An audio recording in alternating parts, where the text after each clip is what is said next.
Sasa mtazamaji, tugeukie masuala ya kisiasa ambapo viongozi serikalini wameendeleza kampeni za kuwarai Wakenya kuunga mkono azma ya Rais William Ruto kurejea mamlakani baada ya uchaguzi mkuu wa mwaka wa 2027.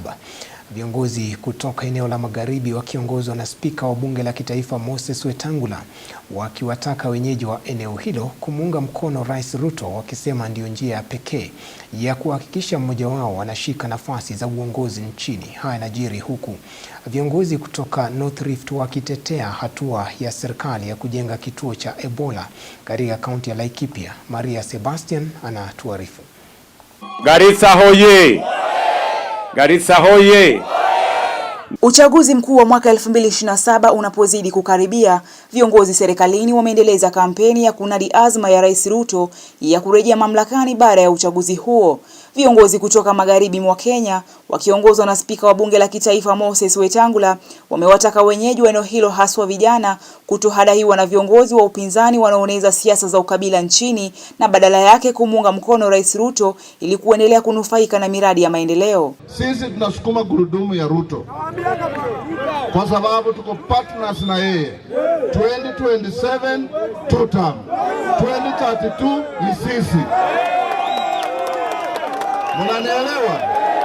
The easiest route and the best route for us to get there is to use the goodwill of the president who is our partner today. Tumeamua kwamba Weta ndio ng'ombe tunapeleka mbele 2032. Lakini kabla ya hiyo tuna mabeka tunataka tutengeneze ya kukanyaga juu.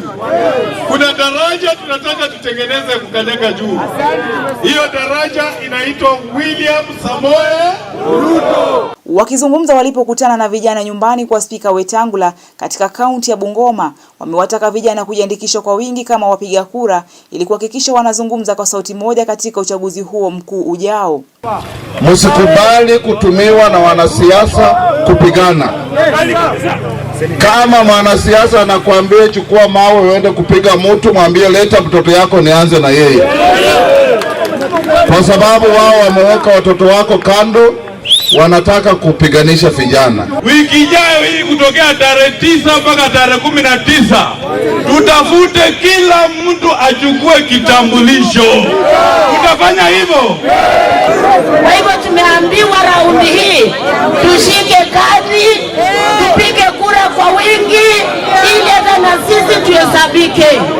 Tumeambiwa 2027 raja ni Mheshimiwa William Samoei Ruto. Wakizungumza katika hafla tofauti, viongozi wa Kenya Kwanza kutoka ukanda wa Rift Valley wakiongozwa na msaidizi wa Rais Faruk Kibet wametetea hatua ya serikali ya kujenga kituo cha karantini katika kambi ya kijeshi ya Laikipia, wakiwapuuza wanaopinga kituo hicho. Rais hajaleta Ebola Kenya. Wakijenga quarantine ambaye ni President Uhuru Kenyatta alisign agreement. Hiyo ni preparedness ambayo in case tuwe na maafa inakuja, tunakuwa na mahali watu wetu wagonjwa wanapelekwa. Wale leo wanapinga hawaelewi wanapinga nini. Lazima tuzuie ugonjwa, tuzuie Wakenya kwa mambo ya ugonjwa.